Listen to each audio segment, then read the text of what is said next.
Parry Talks, welcome back. Episode, who knows what, 40 something, I think. It's been a long time, but episodes keep getting cooler and cooler and cooler. The curation, the programming, I think, is at a level it's never been at before. So thank you guys for listening. Thank you for getting us here. Last week, we launched the Parry Talks compilation, Volume 1. Go buy that stuff off Bandcamp. It's incredible. Pre-order it. Every cent goes to Aboriginal Legal Service, New South Wales, ACT. The goal was $500 raised. As of now, on the first day, we've done just over 300, which is ridiculous. But just keep going. Let's blow this thing out of the water. Thank you guys already if you've bought it. And you get a couple of banging tunes as well when you buy it. So get that shit. But importantly, today, we have the one, the only, an artist that I'm a massive fan of, especially recently with her run over the past 6 or so months. Jesswar, she's in the building. How are you? Hey man, I'm good. How are you? Good. Thanks for having me on this, man. That's a really cool vibe. Yeah, thank you. It's good because I haven't had an interstate guest on since, who knows, Nerve last year. Yeah. Another Brisbane represent. Have you found 2021 so far? How's the energy? Do you feel like it's a new beginning, or is it more of the same, do you feel? I mean, I guess last year sort of felt like such, and this year sort of still feels like the same year, if that makes any sense. It's been a journey. Like, all of last year was pretty intense, but I don't know, heaps of really good things have happened to me recently, so I'm just trying to stay positive, man, and do the best I can with what I got, you know? Definitely. I feel like when people say, this year, when people say, oh yeah, that was last year, I immediately go to June 2019. Yeah. And I'm like, well, it's just all a blur. Yeah. But bang, straight away, let's just dive straight in. Tropixx EP, Medusa, Venom, both out now. Have you felt the reception? How's the energy of the first 2 singles? Are you happy with it, the audience, the reception, or are you surprised by anything? I'm pretty because it was so long in between my projects, when I released my first song to now, I was really surprised to see what it's like to release again, because I've released in so long, you forget what it's like. Yeah. But yeah, no, the energy's been really good. I'm happy with the 2 songs, first, so it's really cool to put it out and have people hear it and vibe to it. So yeah, I'm really excited, man. Sitting on the songs for a while, was it almost a relief, them coming out, or was it more just the excitement just built and built up? And then... Well, it was pretty wild because some, even Venom, I wrote one of the verses on that in 2017. So some of these songs I had for, just recorded them over time, So it was, after I make something, I'll just sit there and listen to it thousands of times, because I'm just oh, this could be better, or I could do this, or maybe I should rewrite this. So I've listened to every single song on that project so many times, So it was interesting and then as an artist, you get those things, is it good enough? Are you good enough? And I was like, fuck it, no, it only matters. It should only matter to me what my music is, it's good enough, So it was hard sitting on it for so long, but it's interesting to, even with Medusa, I was like, is it too heavy? But I was like, fuck no, this song goes hard, you know what I mean? I'm so keen to play that one live as well, yeah. But yeah, it's hard to listen, hard to hold on to it for so long. Is it almost you need someone just to take it out of your hands? And because it's don't butcher it. You don't want to get to a point where sometimes I'll even sit there and just re-record this same word over and over. I was like, this doesn't matter. At the end of the day, you could do it as many times. You probably get the take in the first couple of ones anyway. So yeah, but I'm learning to just step back now. I'm just sort of it's good. I feel there's 2 types of artists that I speak to so commonly. It's one type will just be it's all just flowing energy. If the song's not done in the first half an hour, I'm not making it. Move on, yeah. And then the other type is just full perfectionist. Yeah. Just and I feel for some reason a lot of the producers that I talk to, the DJs and stuff, are very much I'll write this song for 10 months, just True. a year of just chipping away and doing it. But then so many times rappers are just maybe they're just too relaxed. Yeah. Well, I used to be pretty perfectionist vibes with my like recording as well and my writing, but I don't know, in the last couple of months now I'm just like, it's good, like there's nothing you can do to like, you know, it doesn't need too much, so less is more.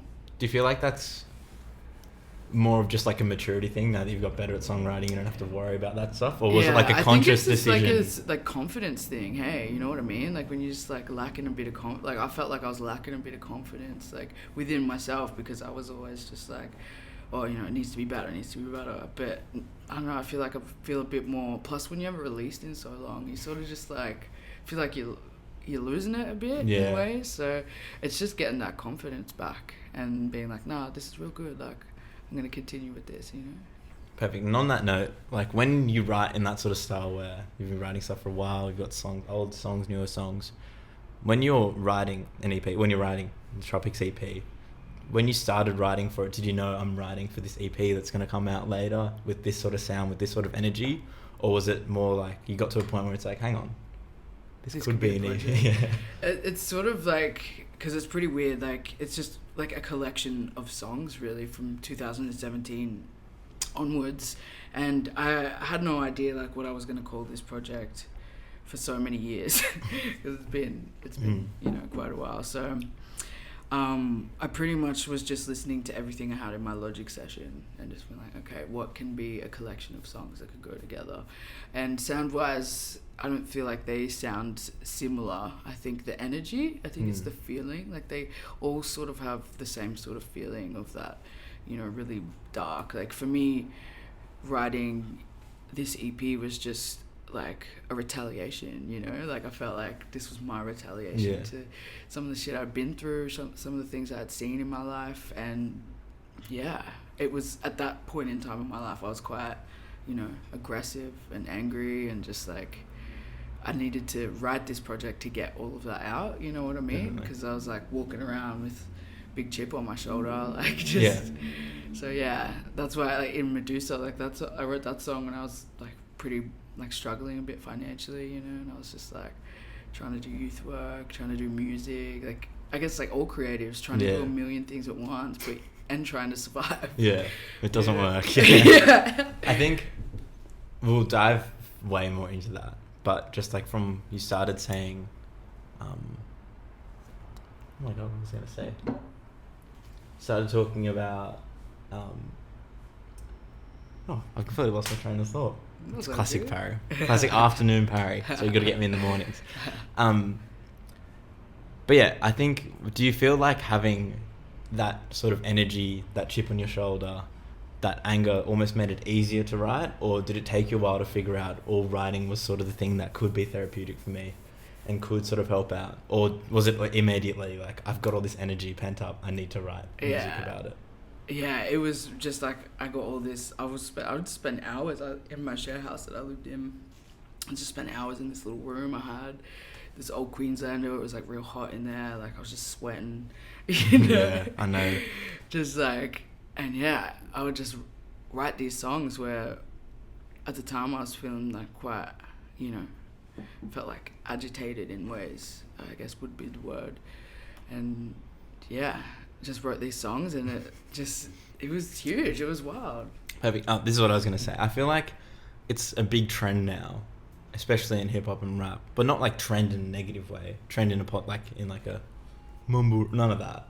I mean like trend where artists have the ability to really diversify the sound of their projects, where they can go to all different corners because voices are becoming so much more prevalent. Like, and just like an artist can do like a trap record, then do like a Brockhampton like chirpy record.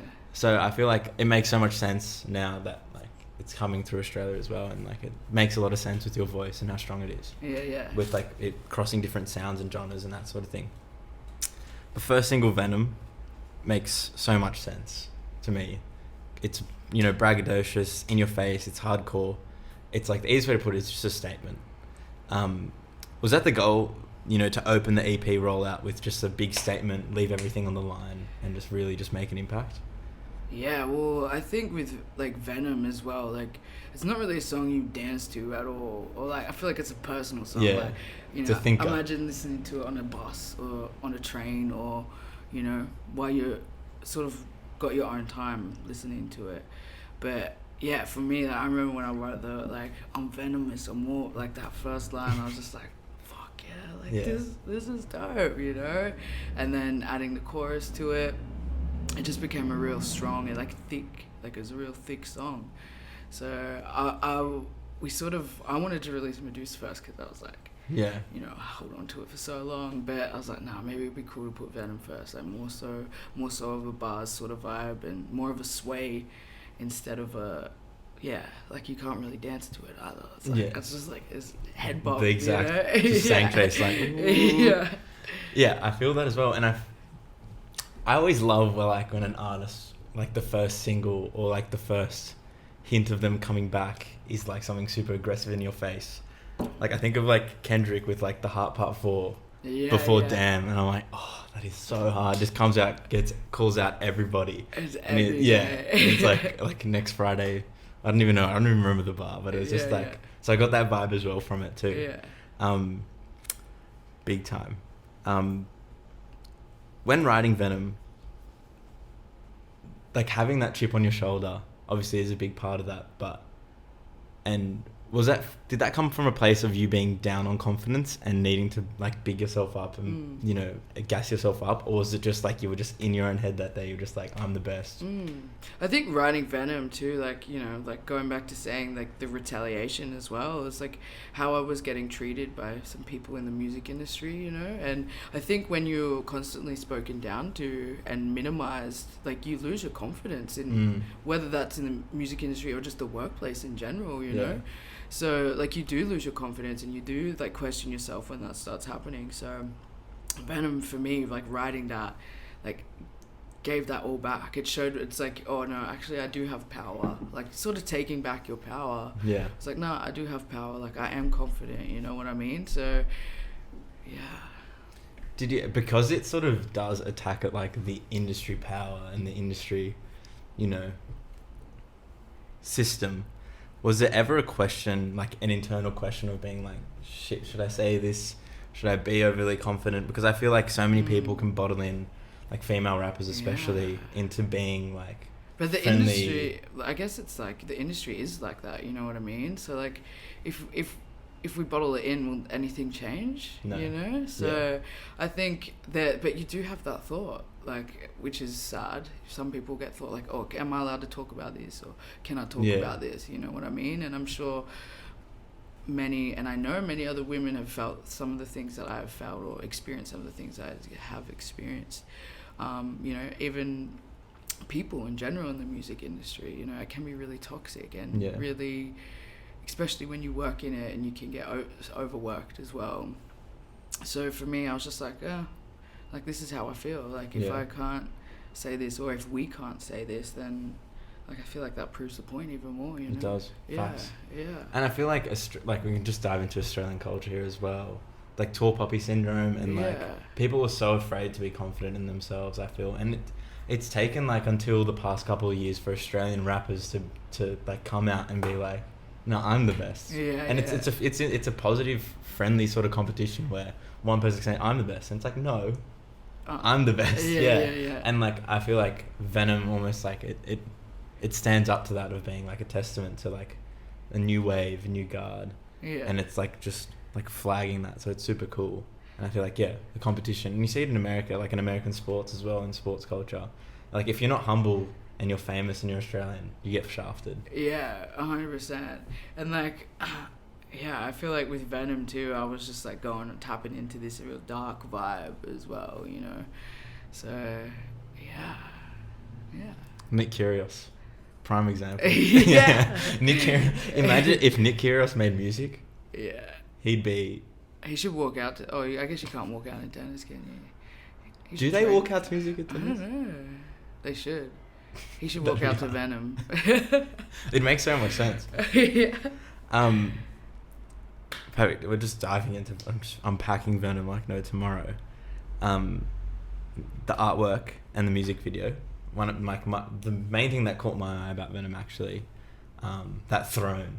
Yeah, it was pretty cool. And I got big Game of Thrones energy from it. Yeah. I don't know if you were channeling Game of Thrones or you were thinking about Game of Thrones when you're doing it, But I think just such a nice ode to your heritage as well, with like the palms in the back, and like it's so fresh. Just talk about making that music video. It was a big, like, I think it's funny the juxtaposition between the bars are so much like, you know, like I'm the snake, but then the music video and all the direction of it, there's like ode to your community, obviously all the girls in the music video as well. Yeah. So just like talk through making that music video and just the process of it. Yeah, that video was so beautiful to me. Like everyone came together. We had people coming around. Do you need food? Do you want to get, like, should I cook something? You know what I mean? Like everyone came together for that video, and we did the palm. That was my partner's idea with the palms as well, which was dope. And the throne too. The directors were like, let's Game of Thrones. That was sort of a vibe, and I was like, let's get a peacock throne. Yeah. You know, because I was like, that's a woven chair would just fit so nicely up against that wall. So yeah, it was like I was glue gunning because, you know, our budgets, we were just glue gunning cowrie shells to sunglasses. You know what I mean? Yeah. Like, and just made. I think I wore like my housemate's clothes in some of that. In that, so it was sort of just like, doing what cooking with like whatever ingredients we had. You know what I mean? And making a meal from it. So it was really dope. Everyone. Just got involved in it. It was a whole community effort. Even one of the girls was like pregnant that night, like just like told us all that she was like pregnant that night as well, which was really dope. I was like, whoa. I was like, your baby's gonna see this video, like, and you're fully in the belly there. Like, wow, this is filming. This is wild. So baby turns out a fucking badass. Yeah, guaranteed. Yeah, and even the fighters, like, they're professional. Yeah, like MMA fighters as well. So they came through and they were like rehearsing. They were actually like almost hitting each other. Like it was crazy. Because I was like, please. I was like, you know, don't like just, you know, don't really fight. But then they were like going hard. They were great. Everyone, it was phenomenal. I want to segue here twice. Do you watch Game of Thrones? No. Okay, good. We don't have to go there. Thank God. I've never had a Game of Thrones conversation on Parry Talks yet. Oh, true. And I'm glad. I'm glad. And then the sports thing, we've already sort of talked about it in a lighthearted way, but I see so much overlap with sports and music. Yeah. I don't know, or maybe sports and hip hop more because it's a bit more personality field. That's the space you operate in. Do you feel that as well for some reason? I don't know. I feel like the Venn diagram. Yeah, for real though. I feel like the sport industry and the music industry are similar in ways. You know, there's still like fans going to see someone perform, really. It's entertainment. It's pretty much entertainment. Like, it's so similar, and especially in hip hop too. I guess in maybe not just hip hop as a genre, but everyone's sort of performing. Like everyone's trying to win, you know. Yeah. And it's like people put each other against each other. You know what I mean? Like everyone's an opponent to each other. So I guess it feels very much like sport or like a fight or like boxing or like, you know, like I guess teams are like labels, you know. So I'm just like going deep into the whole. Imagine there's Musica Copa, which is like a music industry, like futsal competition. Yeah. In Sydney. Imagine there was like a fight night. Yeah. Like UMG Sony fight night. Yeah, like all the artists fight each other. I don't want the artists to fight because all artists are friendly. I want the label heads. I want the label heads. Oh, we'll do label heads against each other. Publicists versus editors. Yeah. Oh, that'd be be sick. Hard. That'd be wild. And have all the No, and then. Well, they do it in rugby league, and they raise heaps of money for charity. Oh, true. So. You could start this. No, I'm not starting. Imagine like artists versus managers, like all this unpent trauma that artists go through, just like here we go. Yeah, it would get unleashed. Music. No more of that. As well, the thing about Venom that I noticed as well is there's similar energy to that in Savage, I feel like a little bit, which came out so many years before as well. Do you feel like you've said like the Venom statement you've had pent up for a long time and now you finally be able to say it in a really strong way? Because like you get those undertones in some of your early work. Yeah, for sure. I mean, like even with Savage, like I originally just made that song to like play at pre-drinks with my friends. You know what I mean? Like I was gonna just put it on like SoundCloud. So it was pretty wild how it eventually just happened, and got to work with Golden Arrow through it, and it got out. But that was sort of the vibe. Plus I was really inspired at that time by like all the women I was around. I was around like really powerful, staunch women, and I was just like, that confidence in that, it's like really beautiful to see how they move through the world, you know what I mean? And that's how I wrote Savage. So I think with Venom there's still some of those hints in there, but I think it's more so angry. Savage felt a bit like you could potentially dance to that one. Savage is humorous as well. It's like fucking hilarious. Like whereas Venom's like shirt front of you, Savage is the Joker at the back of class, like throwing paper. Yeah, for real. Big time. And back on the Venom video, but a much broader question as well. Even though there is, and we spoke about that, you know, confident, self-absorbed energy on the song, the music video does show a lot about your community and the people around you, and a lot of the music video is obviously about the people around you. So how much of your success as an artist do you measure as your community impact, or the impact you have on people listening? I think, like, I always wanted to be able to work with my community, like, the whole way through doing music, you know? So it's, like, very important for me because, and for everyone, because not everyone gets chosen, you know what I mean? There's limited spots, and that's really it's really unfair in ways. So I always try to work with people from my community in music or in the videos or wherever I can, dancing. We just shot a video here actually in Sydney, and we're working with House of Slay, which is the Vogue house here in Sydney. And you know, I think when you work with your community, whether it be in Sydney or Brisbane or Gold Coast, like it's just like a family vibe, you know what I mean? And like no one can touch you. You're untouchable when you got your people around you, and especially in a place like the music industry. So yeah, I think it is like success. I feel like right now success, like I've done lots of things that I wanted to do when I was a kid, you know? Yeah. Like even having this conversation with you, and this has been my job. Like I feel like, you know, really grateful. Like this is success, you know? Being able to pay everyone of like people from my community for coming on the video and stuff, that's success, you know? Like, yeah, these opportunities, flying out here to Sydney and working with House of Slay, you know? Even some of the young ones, when they came through to the set, they're just like, you know, they brought us a bottle of champagne after, and they're just like, what? Yeah. You know, like, so I try to remember that all the time, like the first time I got a ride or the first time I got free food, like, and you're just like, oh my god, like this is the fucking best, you know? So yeah, I always try to remember those times to sort of humble me back out whenever my head's getting too big. Yeah, I feel that. Because it is such a big humbler. It's like, because it just reminds you why you do something for, especially so many people in creative pursuits are so, because it's such a selfish thing, I think. Like whether making music is a selfish, like as in the process of like, I'm going to sit down in a room and write about myself for 3 months and then release it for everyone to look at.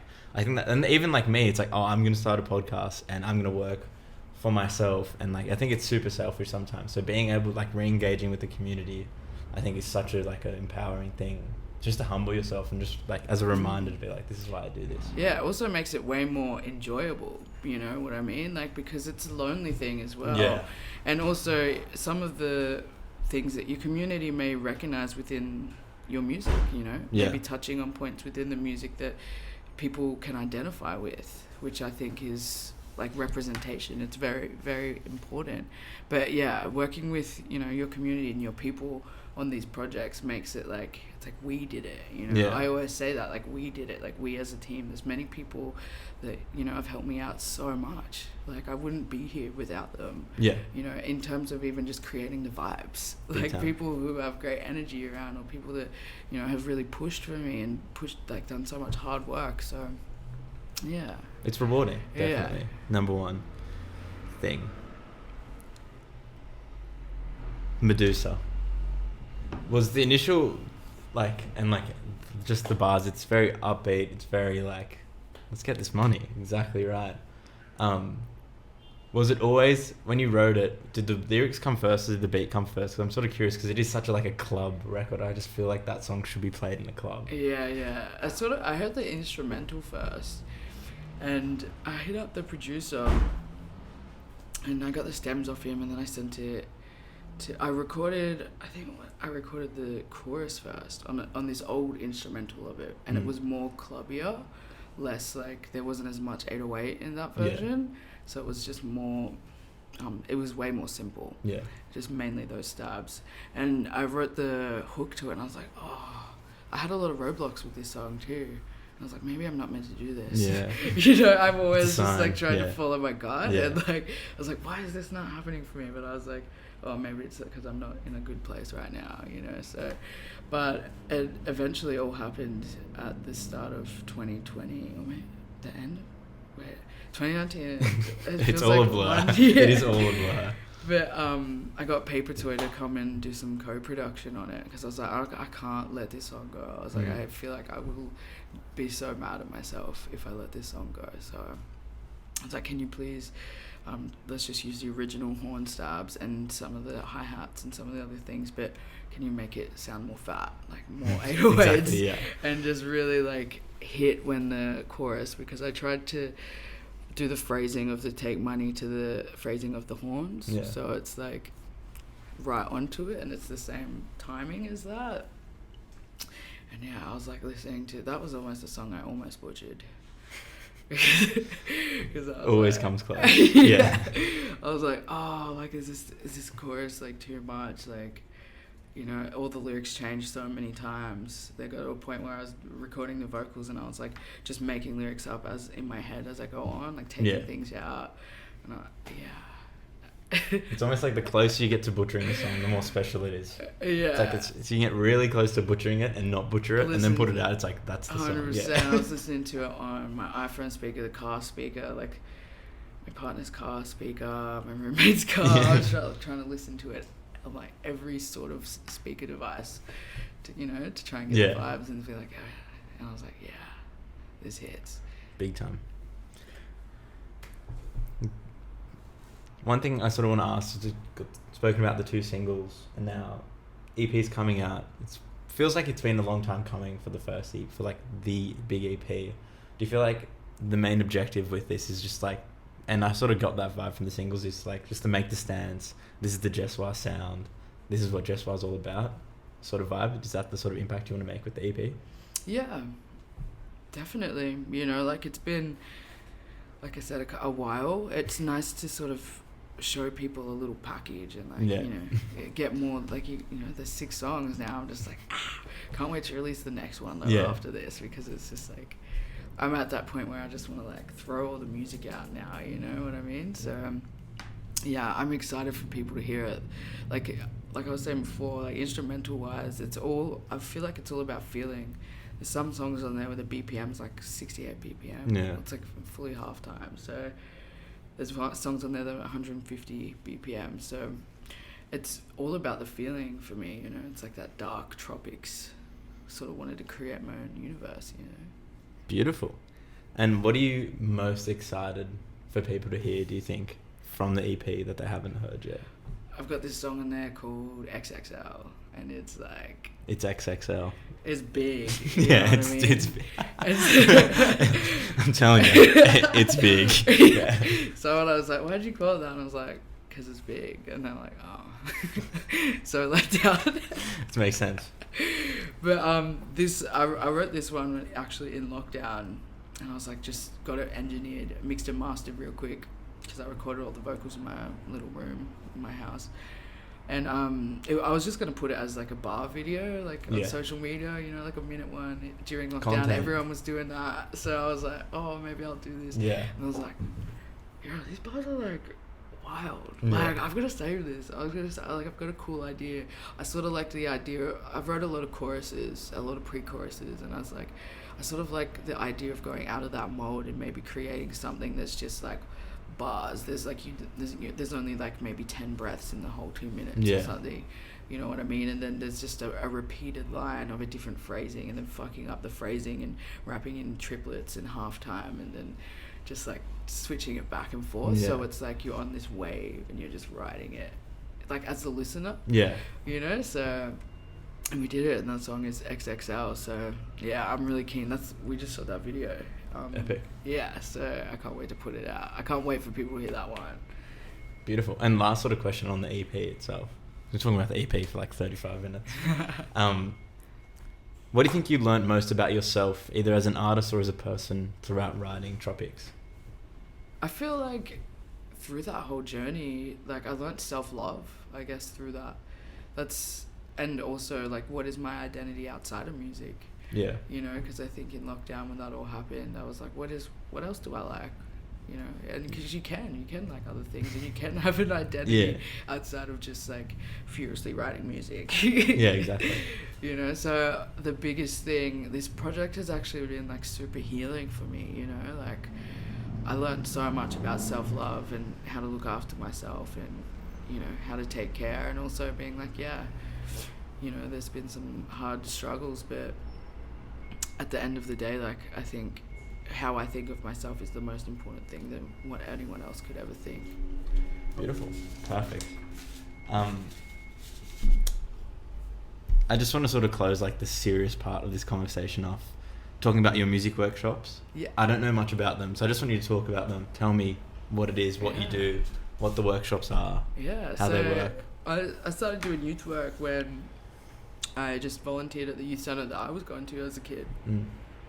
You know, I was mad. The youth centre I used to go to get like free food, like they'd pick you up, they'd take you like on like fishing trips and stuff. You know what I mean? Like it really helped me. Like, and I used to do music workshops too. Like when I was in a pretty bad part of my life, you know, it helped me out a lot. So that's how I got into doing that work. I just volunteered. First, like come around, like hang out with young people and just talk. That's really all I was doing. And then I started doing music workshops within that, which was really great because all of the young people I worked with reminded me of exactly myself, you know what I mean? And like at school, the teachers can be like, these kids are bad, or like, you know, they're naughty kids, but they're actually not. Like they're really respectable, beautiful young people. They're just, no one listens to them and just shuts them down straight away. And of course, if you're getting shut down every single day, like it's going to make you angry, you know what I mean? So we pretty much just jam out. Like I'll have it set up like this, microphone, just recording, writing, playing guitar, just seeing whatever we can make in the sessions that we do. So I was doing that at the YMCA. So it was like a little subject. Maddest, although all the teachers thought I was one of the students. Yeah, because it's probably because they just respected you. The kids respected you. So like, youth work's so important and powerful, I think. I used to raise money for PCYC. Yeah. Just because that's just how I came up. Because there was like a PCYC near our house. We used to go there and like play basketball. And like it was such a massive thing for me. I think growing up, just having leaders around. It's beautiful. I love just youth work, all that stuff. Yeah, it's very important though as well, I think too, especially like you know, being a strong man as well. I think that's important for young men to see that. Yeah. And like you being creative too. I think young people definitely need to see other young people that are successful and doing jobs that are maybe outside of a 9-to-5. Yeah. You know, because that shit is inspiring. You don't have to be like super mega famous to be successful. Yeah. You know, sustainable. Yeah. Big time. Do you feel like that sort of youth work, and did you find sort of music through those music session classes and stuff at your youth centre earlier on, or was music just always a part of like the Jesswar? Music was something that I always sort of did. Like I'll just pick up instruments. I had no idea how to play them or anything. And just you know, tap away. Still me to this day. Yeah. Like just I was really intrigued by it. Hey, like, and I was like, video hits. So I would wake up like every morning and watch that. Yeah. Just like sit and watch videos. Like it was my life. And my older brother and my stepbrother like would just always listen to hip hop and rap all the time. You know, when I was little. So I was like, what is this? I was surrounded by it, you know what I mean? Every Saturday at our house was like cleaning. Every weekend we just cleaned. So I trust me. Like Bob Marley, you know what I mean? Like music was a big part of my life, you know? So and then I was pretty shy to even start it. I was like, how do I start this? You know, like, how do I get into it? How do I learn? Then I just went on YouTube. Hey, like, I just taught myself how to play things. Like, used my ear. Like, taught myself how to play piano and guitar. So, got some people to show me like a few chords here and there, and then just sort of worked my way. The rest is history. Yeah. I always see all these memes of like, people post to me like when you're an immigrant and you hear music on early in the morning, like you wake up to music on Saturday morning, like you know it's gonna be a big day.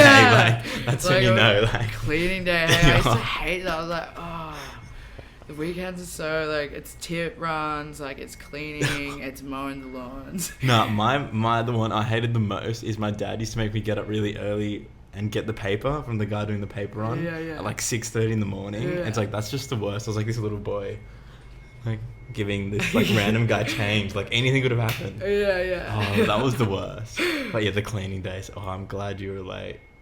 And I was like, why can't we just also like clean a little bit every single day?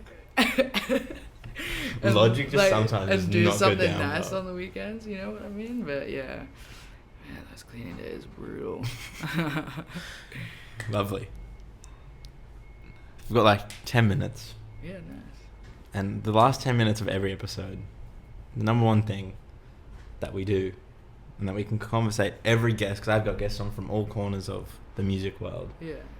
The one thing we all relate on and we all love is food. Yeah. And I'm sure that you like food as well, and you eat it every now and then. I eat food all the time, and I love food. I love to cook. I love. Oh, you're a cooker? Yeah, I love to cook. I only just like before I used to cook to survive. Yes. Like, I only like eat things to like fill my stomach. You know what I mean? Like, but then I was like, nah, I want to be one of those people that can just like go in the cupboard when there's nothing there and make a meal out of it. You know what I mean? And make it tasty as well. Yeah, like, that's rare. I think the flavors, like if you know flavors, it feels like it's like painting, almost like mixing colors. But if you know flavors and spices, is it a science? Or it's like if it's like a cheat code, or it's like if you just know the flavors, you can just make anything and it'll taste good. Yeah, I feel like it is. Like, I have so many spices at home too, so I'm always just like throwing everything in. You know what I mean? Making it tasty. But I've been following recipes lately. I'm like, it's actually like pretty. It's pretty like if you can just follow it. But sometimes I get like, oh no, I'm over it. Like let's throw it away. Yeah. Yeah. I saw this one. I made this one recipe. Me and my partner, we did like. It's like going viral right now on TikTok or something. Like you bake feta and then with like cherry tomatoes. Yeah. And then you boil pasta as well. Yeah. And then you like pull out the feta and the cherry tomatoes and you just strip the feta and like you just make it crumble. And then you eat it with the pasta. Oh my goodness. Delicious. But I want to try those tacos. Oh yes. The ones dippy ones? Yeah. Oh, they look so good. I feel like the question I wanted to ask, and like you're a great cook or whatever. We don't care. The audience doesn't care. We want to know what your favorite fast food spot is, because everyone has their soft spot. I feel like, and I'm talking like big chains. Yeah, like as in terms of like KFC, Macca's, McDonald's. KFC, all right. Domino's, whatever. This is hard because like when I do eat McDonald's, I'm just like staring at the menu for ages trying to figure out like. Because it all tastes the same to me. Yeah, like. I'm just like, I always just get Big Mac sauce like on the side, you know what I mean? A must. Like, yeah, or even put it on like a different burger. But I would probably have to say like ultimate boxes from KFC, like it has to be KFC. I love when we get correct answers on Parry Talks. Yeah. That's the only question I ask where there is a correct answer, and you got it right. Yeah.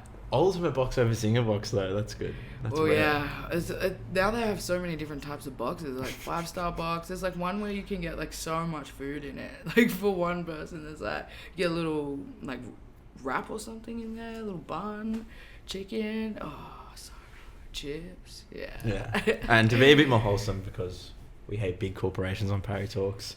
What's like in your area, you're at home, what's like a good takeaway spot?